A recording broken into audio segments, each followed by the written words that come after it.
And the IMF warns that worldwide supply chain disruptions are driving price increases and draining momentum out of economies recovering from the COVID pandemic.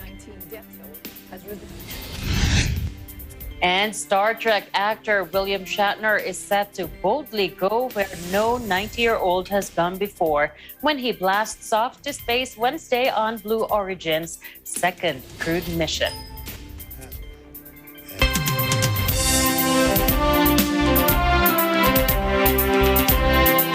First, here in the country, the death toll from the onslaught of severe tropical storm Maring has climbed to 13, that according to the National Disaster Risk Reduction and Management Council, reporting it today. In its latest advisory, the agency said the reports of fatalities, which include 2 from Ilocos Sur, 1 from Cagayan, 4 from Palawan, 5 from Benguet, and 1 from Baguio City, are undergoing validation. The number of missing persons has reached 9, 5 from Palawan, 2 from Baguio, 1 from Pangasinan, 1 from Ilocos Norte. The NDRRMC said the report on the missing victim due to drowning in Ilocos Norte has been validated, while the rest are undergoing validation. Also undergoing validation are reports of 3 persons injured in Baguio City. Maring has so far caused almost 493.8 million pesos worth of damage to agriculture in the Ilocos region, Cagayan Valley, and the Cordillera Administrative Region, or CAR. The Philippines, an archipelago of more than 7,600 islands, is hit by 20 storms or typhoons annually. Because a warmer atmosphere holds more water, climate change increases the risk and intensity of flooding from extreme rainfall. Hong Kong battened down for the second time in less than a week as Typhoon Kompasu brought heavy rains to the southern Chinese city. Now, Kompasu brought heavy rain to Hong Kong overnight, and with areas such as Lei Yue Mun and Heng Fa Chuen suffering serious flooding. Local media reported that flood water had seeped into shops in Sam Kak Suen, and some residents had to evacuate with the assistance of the Civil Aid Service. Now, the water was knee-deep and had damaged electronic appliances. The Hong Kong Observatory said on Wednesday morning that Kompasu was centered around 390 kilometers southwest of the city at around 10 a.m. They predicted that it would travel westwards at about 25 kilometers per hour across the South China Sea towards the vicinity of Hainan Islands. Reports said a man has died after being injured during the typhoon. The D8 signal storm brought severe floods and gales to the city just days after it was hammered by another tropical storm. Meanwhile, Hong Kong Chief Executive Carrie Lam is asking the public for help in raising vaccination rate in order to allow people to travel again to China and other foreign countries. Let's listen in. Now, the vaccination rate for COVID-19 is still not good. You remember that we have been aiming to achieve at least 70% by the end of September. We did not meet that target.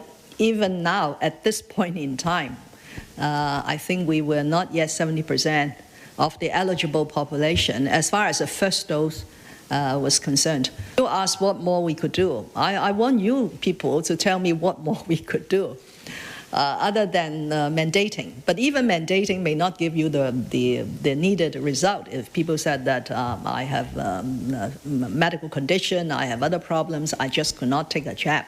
So ultimately, it requires the cooperation of everyone in society.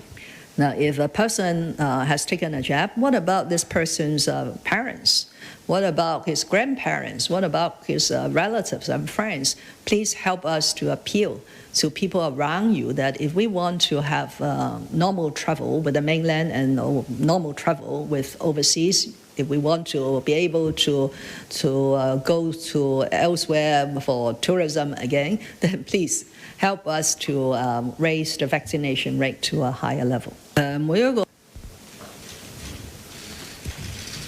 Now, 63% of the population has received the first dose, according to the Hong Kong vaccination dashboard, still below the 70% target set for the end of September.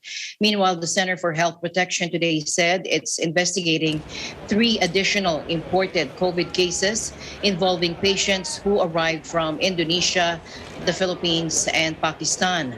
All 3 cases tested positive at the Penny's Bay Quarantine Center. 2 of them involved mutant strains, while the mutation test result of the remaining case is pending. A total of 63 cases were reported in Hong Kong in the past 14 days, one of which is a local case with an unknown infection source, and the rest are imported.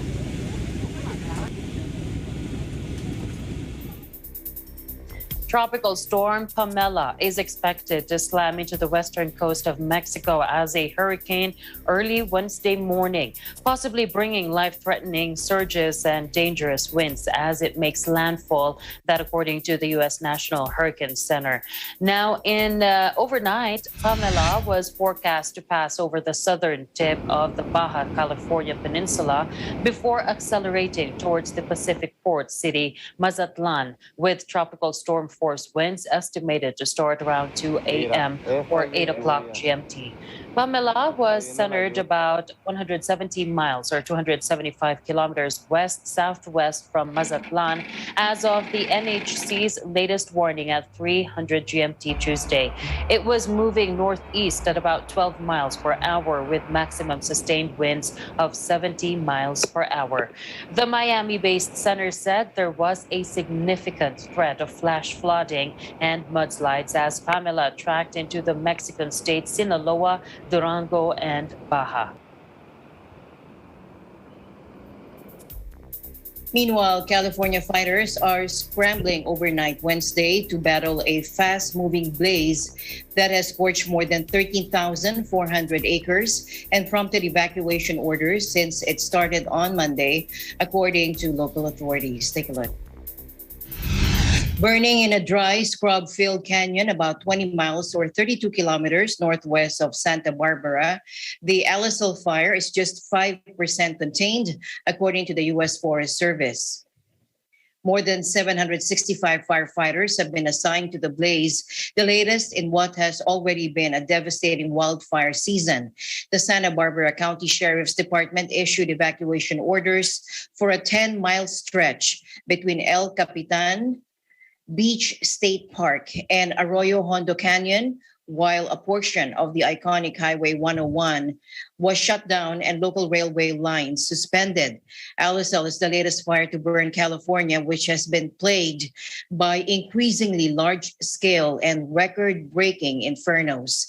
Along with other parts of the western U.S., California has struggled under a years-long drought that has left swathes of the regions tinder dry.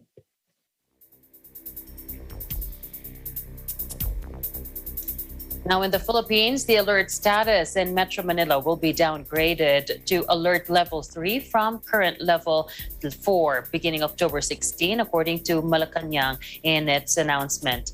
This after the Interagency Task Force for the Management of Emerging Infectious Diseases, or the IATF-EID, decided to ease restrictions in Metro Manila, said a presidential spokesperson, Harry Roque, in a press statement. He said the IATF-EID also approved and adopted the revisions to the guidelines on the implementation of alert level system for COVID-19 response in the pilot areas. A copy of the new guidelines has yet to be made public. Metro Manila's shift to alert level 3 came amid the drop in COVID-19 infections in the country's metropolis. The relaxation of alert level in Metro Manila will pave the way for the reopening of more businesses. Meanwhile, the Department of Health today reported 7,181 new COVID-19 cases, the lowest since August 4. Take a look. In its latest case bulletin, the agency said the figure pushed the number of active cases to 82,411 and the overall tally to 2,690,486. 455. Of the active cases, about 75.3% are mild, 12.1% are asymptomatic, 1.6% are critical, 3.7% are severe, and 7.25% are moderate. The DOH also reported 6,889 new recoveries, bringing the country's total number of recovered cases to 2,690,455. Meanwhile, the death toll reached 40,069 after 173 new deaths were recorded. According to the DOH data on October 11, about 14.2% of 40,323 who were tested turned out positive for COVID-19. The Philippine Embassy in Washington, D.C. on Wednesday warned Filipinos against entities posing as its staff and illegally representing the post. The warning came following reports of an unscrupulous entity illegally representing Ambassador Jose Manuel Romualdez through social media platforms like Instagram. The modus operandi of the fraud scheme, currently making rounds online, informs potential victims that their Instagram account was one of the lucky 30 randomly selected winners of the ongoing international giveaway of the Envoy as part of the COVID-19 relief fund shared by the United States around the globe. Victims will then be asked to pay a transaction fee related to the transfer of a cash prize to their bank account. Now, it reminded the public to always verify all information and dismiss any untrustworthy messages or offers that they may get through social media.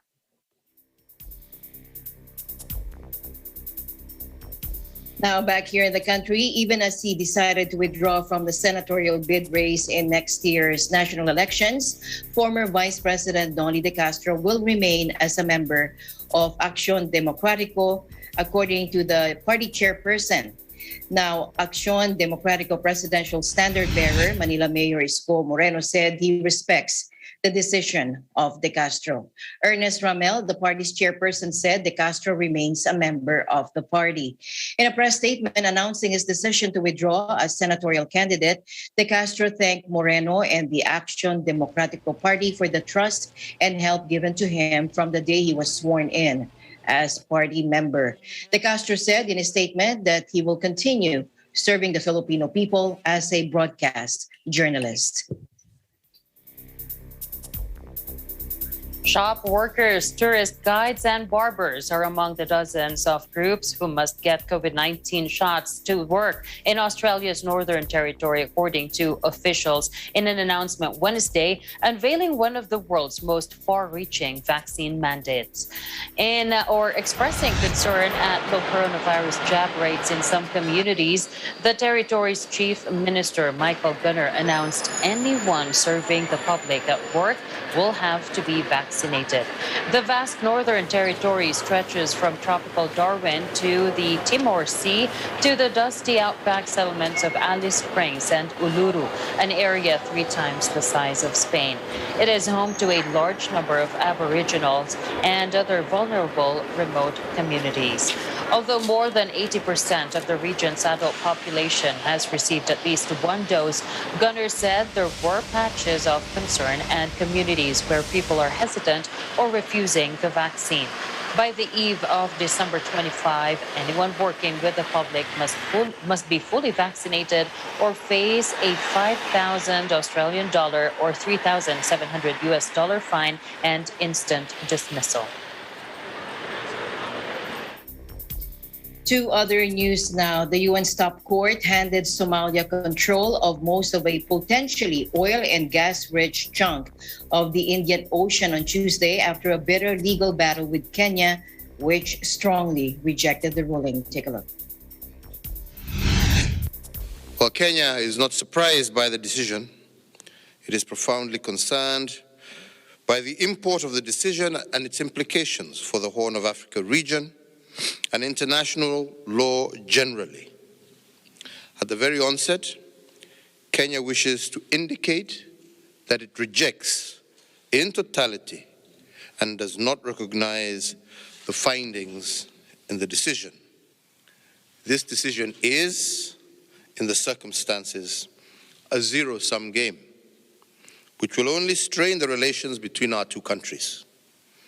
It will also reverse the social, political, and economic gains and potentially aggravate the peace and security situation in the fragile Horn of Africa region. Now, the ICJ on Tuesday threw out Kenya's argument that Somalia had acquiesced to its claim by not protesting more strongly. It also rejected the line Nairobi wanted to draw from the coast, saying it would have a severe cutoff effect for Somalia. Kenya got only a small slice of the disputed tract of sea off the East African coast in the ruling by the ICJ. Now, judges unanimously ruled there was no agreed maritime boundary enforced and drew a new border close to the one claimed by Somalia. Somalia dragged Kenya to the court in 2014 after years of efforts to resolve a dispute over the 100,000 square kilometer tract failed. The ICJ's judgment is final and cannot be appealed, but the court, set up after the World War II to rule in disputes between UN states, has no means of enforcing its rules. States can, however, go to the UN Security Council if another country fails to obey a ruling. Several police officers and ethnic Serbs were injured Wednesday in clashes which erupted during raids targeting smugglers of Serbian origin goods in Kosovo's Tense North, according to officials and police. Police conducted raids in 4 Kosovo regions, including in the ethnically divided town of Mitrovica, as a part of its fight against smuggling of goods. Said in a statement. The raids were carried out at various locations, such as residential houses, business premises, warehouses, it said in that statement. Now, it prompted anger of hundreds of ethnic Serbs who blocked roads in Mitrovica, a city that is ethnically split with Serbs in the north and Albanians in the south and nearby Spekan. Police responded with tear gas and stun grenades to disperse the protesters. In Serb-controlled North Mitrovica, the protesters set on fire 2 vehicles and threw stones at police during the operation. Head of a Mitrovica hospital, Zlatan Ilek, told AFP that one ethnic Serb from Spekan sustained a serious firearm injury. Now the man is undergoing a surgery, Alex said without elaborating. He said several other people were also admitted to the hospital, but with minor injuries. The situation calmed down as police withdrew from both Spekan and North Mitrovica, according to an AFP correspondent. However, a few hundred ethnic Serbs still remained on the streets in Spekan. The clashes occurred less than 2 weeks after a tense row between ethnic Serbs and Pristina, the worst in years, ended.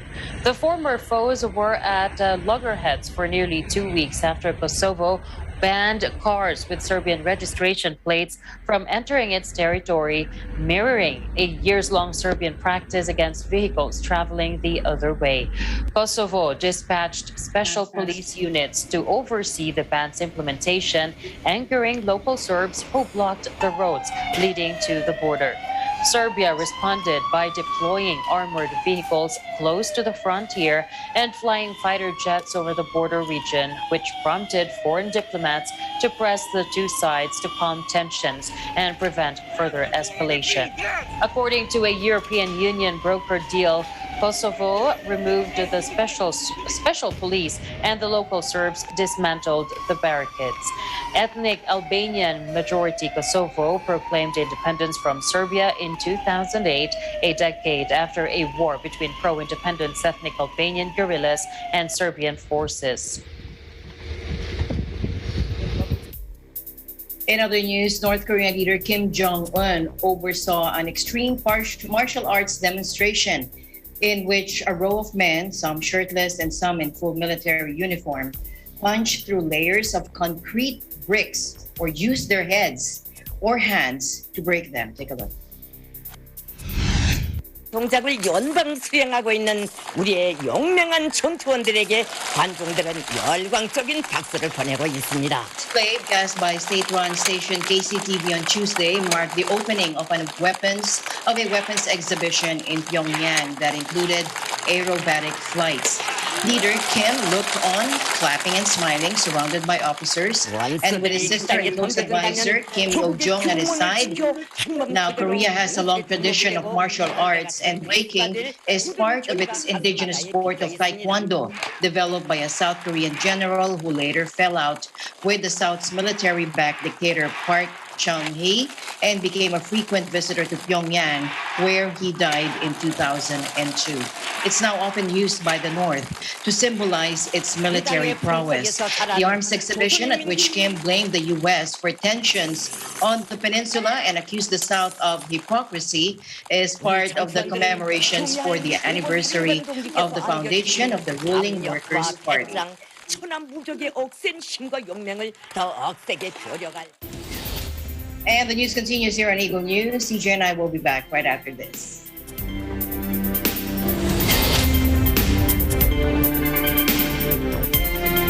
This portion is brought to you by North Luzon Express Terminal. Araw-araw sa panahon ngayon, may daming tanong kailangan ng tugon. Nandito si Ali at si Papi na rin, ang smart at pretty nanay, ang siglaban ng kwentuhan. Ang sigaw ng Pinoy Nation, information, education. Ating salamin, ipakita natin ang sagot sa problema natin. Ano sa palagay nyo? Ano sa palagay nyo? Ano sa palagay nyo?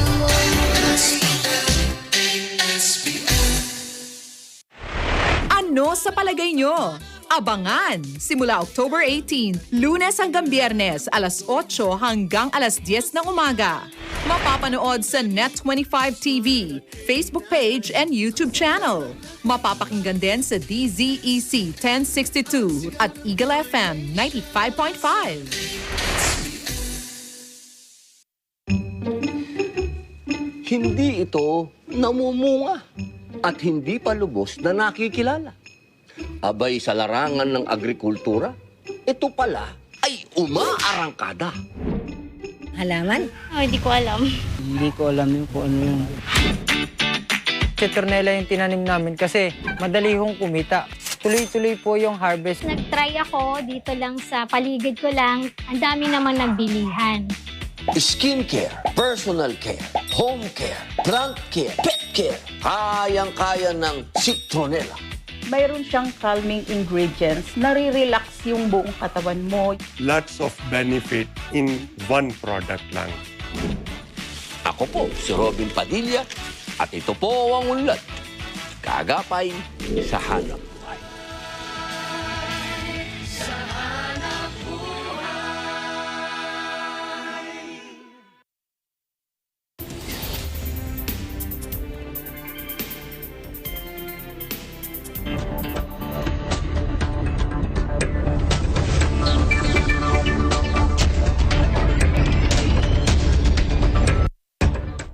The IMF is lowering its global growth projection for 2021 slightly to 5.9%, while keeping it unchanged for 2022 at 4.9%. However, this modest headline revision masks large downgrades for some countries, the fund reports in its World Economic Outlook released Tuesday in Washington, D.C. Take a look. Global recovery continues, but the momentum has weakened, hobbled by the pandemic. We have a slight downward revision for global growth for this year to 5.9%. For next year, our projection remains unchanged at 4.9%. The divergences in growth prospects across countries, however, persists and remains a major concern. One of the major risks remains that there could be new variants of the virus that could further slow back the recovery. We're seeing major supply disruptions around the world that are also feeding inflationary pressures, which are quite high. And financial risk-taking also is increasing, which poses an additional risk to the outlook. The foremost priority is to vaccinate the world. Much greater multilateral action is needed to vaccinate at least 40% of the population in every country by the end of this year and 70% by the middle of next year. We also need much greater action to address climate change. Individual countries will need to tailor their fiscal and monetary policy to the country's specific conditions, to the health conditions in their country, to their economic conditions, while also maintaining the credibility of their fiscal and monetary frameworks.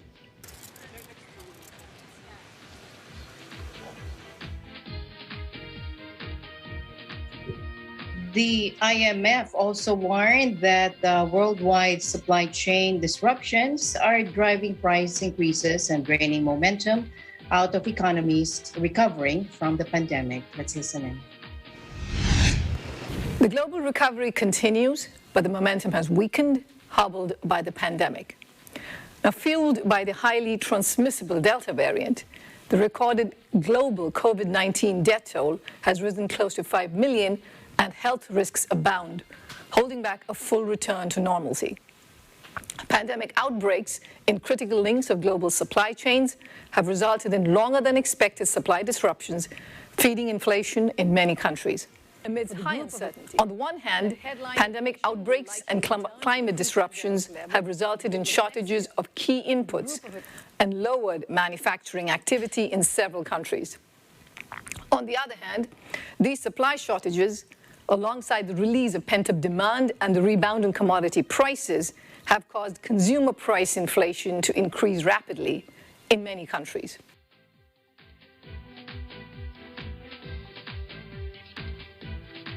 The IMF also said that the ongoing hit from the COVID-19 pandemic and the failure to distribute vaccines worldwide is worsening the economic divide and darkening prospects for developing nations. Global economic growth this year and next is expected to continue as the recovery solidifies broadly, but the overall figures mask large downgrades and ongoing struggles for some countries. Take a look.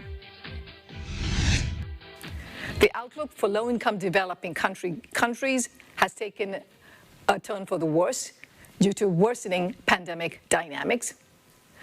The downgrade also reflects more difficult near-term prospects for the advanced economy group, in part due to supply disruptions. Now, these divergences are a consequence of the great vaccine divide and large disparities in policy support. While over 60% of the population in advanced economies are fully vaccinated, and some are now receiving booster shots, about 96% of the population in low-income countries remain unvaccinated. Recent developments have made it abundantly clear that we are all in this together, and the pandemic is not over anywhere until it's over everywhere. If COVID-19 were to have a prolonged impact into the medium term, it could reduce global GDP by a cumulative $5.3 trillion over the next 5 years relative to our current projection. So again, the expectation is that some of this will persist into next year, but then over time we expect that these will iron out, and we should expect to see inflation coming back to much more normal ranges. But again, I'm just going to emphasize that there is tremendous uncertainty. We have never seen a recovery of this kind where you have shortages in the labor market at the same time that you have high levels of unemployment.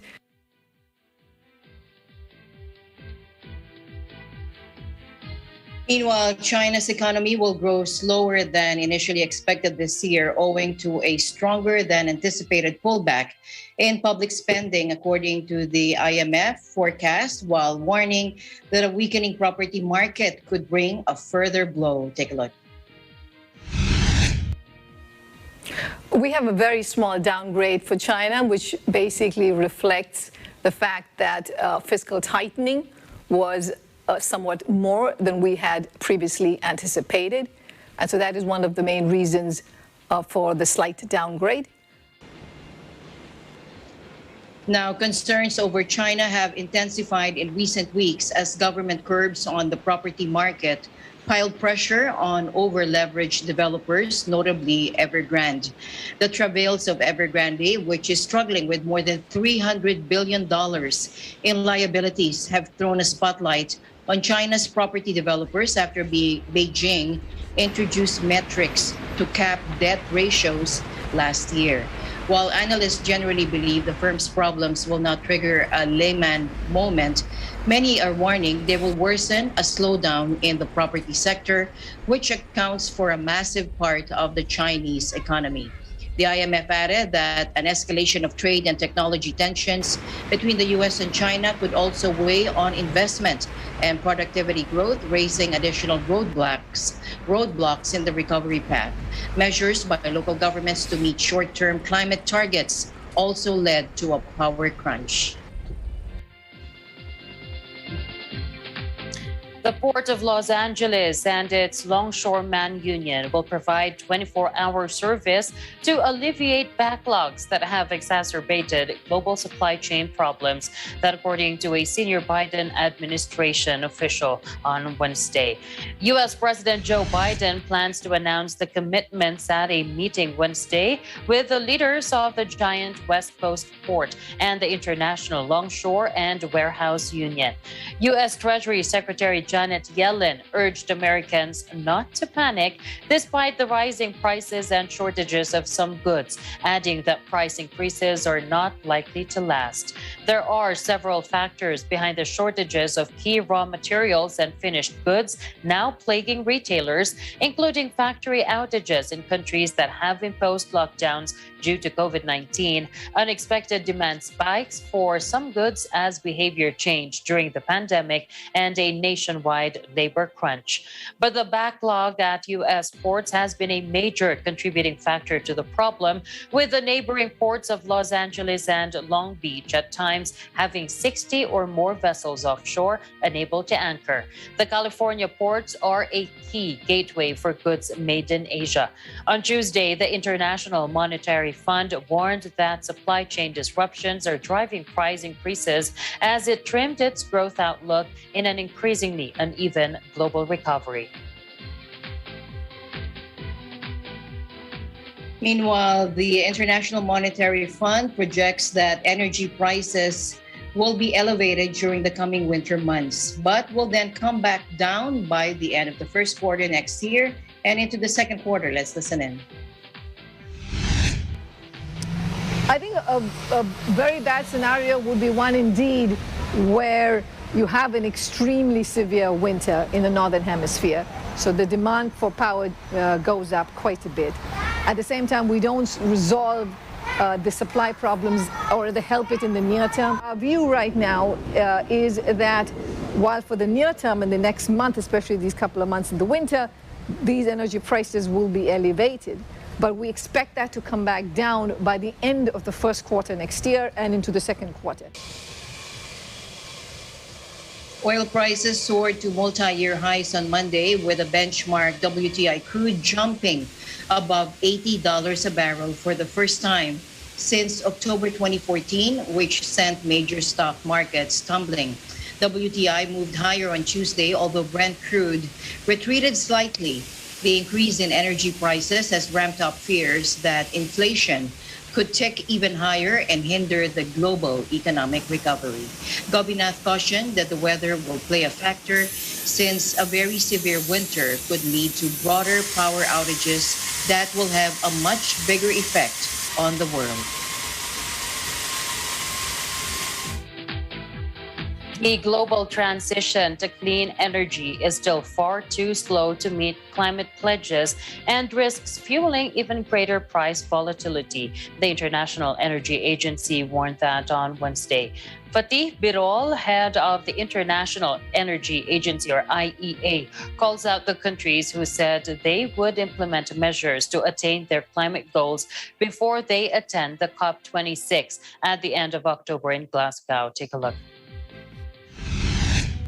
This is not enough. We have to see How are they going to do that? I want to see a plan, the energy plan. Of course, it's a very good start to have this pledge, to have this commitment 2050, but how it is going to happen? What are they going to change? What are they going to do with their existing coal plants? How are they going to transform their the cars, going from the current cars? How are they going to the industry sector? How are they going to deal with the emissions from there?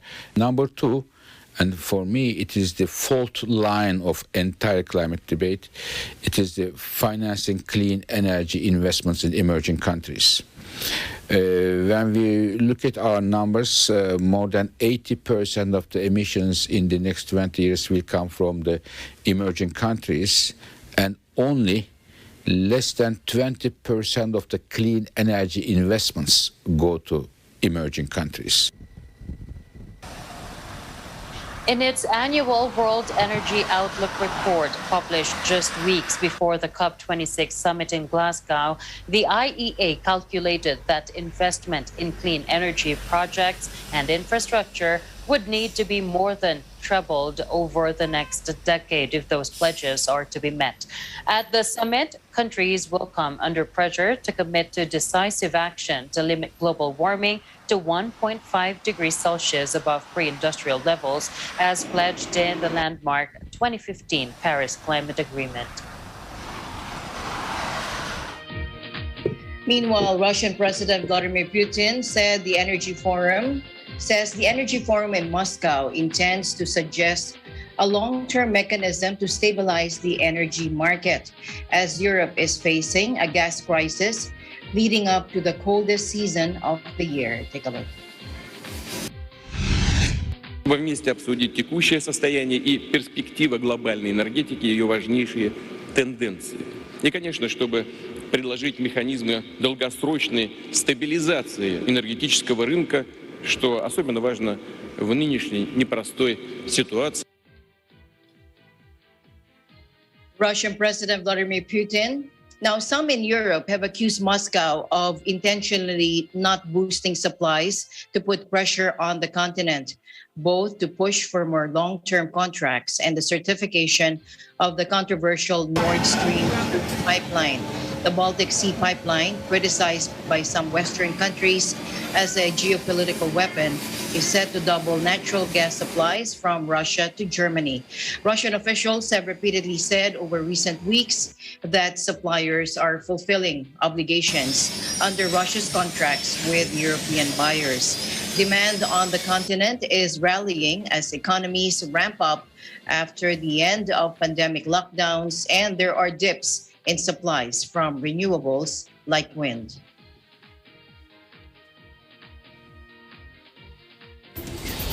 We'll be back with more stories. Don't go away.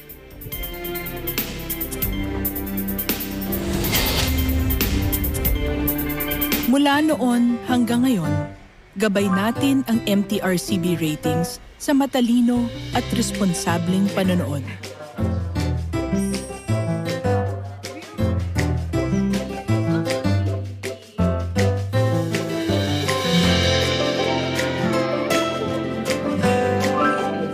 Sa tamang pagsunod sa MTRCB ratings, ginagawa nating ligtas at makabuluhan ang panonood ng bawat miyembro ng pamilyang Pilipino. Lumipas man ang panahon, hanggang may pamilyang Pilipino, andyan ang MTRCB. Events happen around us all the time, in our community, in our country, around the world. Events that affect people, move communities, or simply inspire us. Interesting events that people need to know. In these interesting times, we continue to be a competent partner in delivering news about these events. Fast, accurate, balanced, eagle news, because we live in interesting times.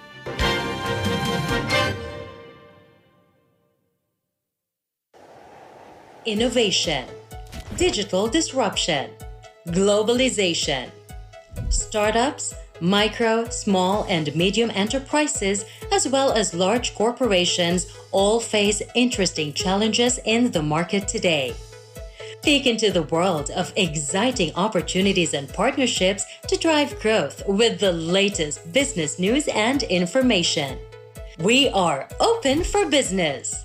Your weekly dose of entrepreneurial inspiration to update you on the latest developments in the world of business.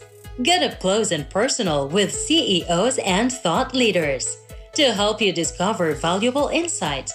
Sharpen your instincts for smart decision making with the latest markets and economic trends, disruptive ideas, global innovation, social entrepreneurship, and other leading edge business ideas. Join the conversations to create a more vibrant environment for entrepreneurship. Catch Open for Business from vision to action.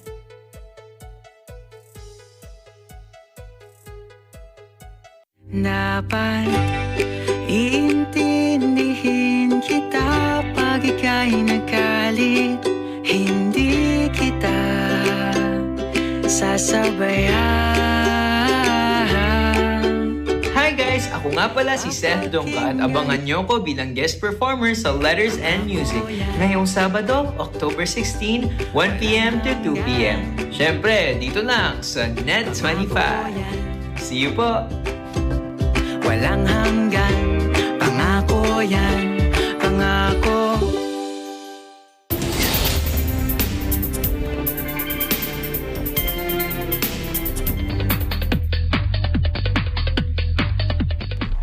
Welcome back to the news. Dystopian South Korean drama Squid Game has become Netflix's most popular series launch ever, drawing 111 million fans since its debut less than 4 weeks ago. That according to the streaming service on Tuesday. The unprecedented global viral hit imagines a macabre world in which marginalized people are pitted against one another in traditional children's games, while the victor can earn millions in cash, losing players are killed. Spreading around the world by word of mouth, especially via social media, Squid Game has topped Netflix charts in more than 80 countries. Squid Game has officially reached 111 million fans, making it our biggest series launch ever. That's a tweet by Netflix. Meanwhile, Star Trek actor William Shatner is set to boldly go where no 90-year-old has gone before when he blasts off to space Wednesday U.S. time on Blue Origin's second crewed mission. The Canadian, who will forever be known to the sci-fi show's legion of Trekkies as Captain James Kirk, will launch from the company's West Texas base at 9 a.m. or 1400 GMT after a day's delay due to high winds. Take a look.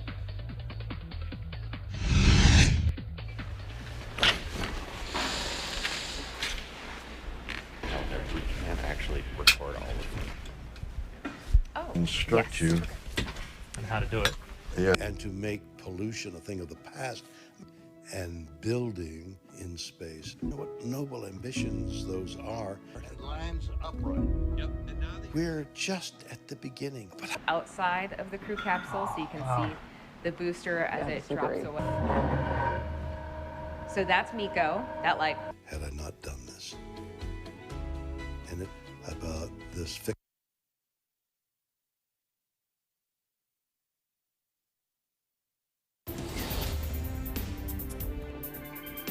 You know what I want from William Shatner after that? I hope he did a vlog and did the voiceover for it. I think that would be so fun to watch. And that's it for tonight's broadcast. Thank you so much for joining us. I am CJ Hero. The news continues tomorrow.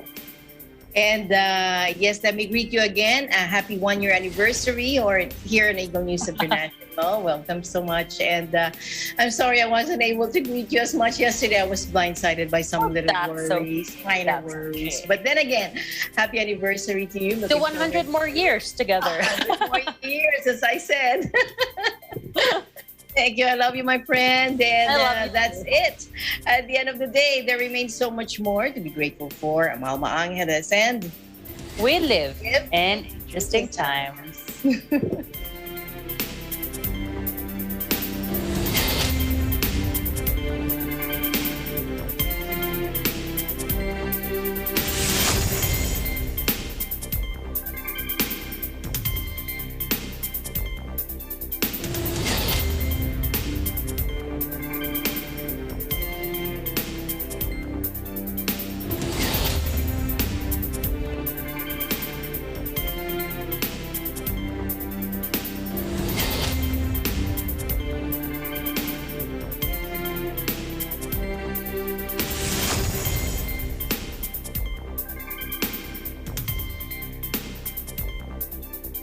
Start your day right!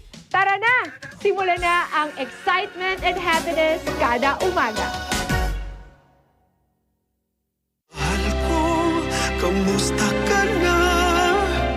Mukhang habang buhay akong mangungulila sa tinig mo, sa tawag mo. Hello guys, ako nga pala si Popert Bernadas at abangan niyo po ako bilang guest performer sa Letters and Music ngayong darating na linggo, October 17 from 1 to 2 p.m. Dito lamang sa Net25. See you po! Bulong ang nararamdaman mo.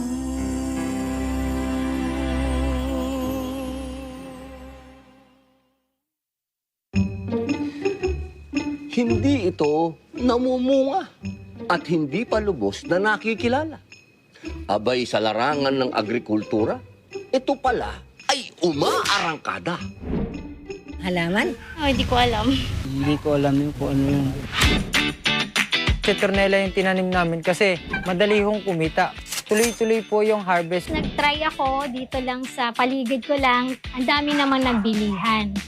Skincare, personal care, home care, plant care, pet care. Kayang-kaya ng Citronella.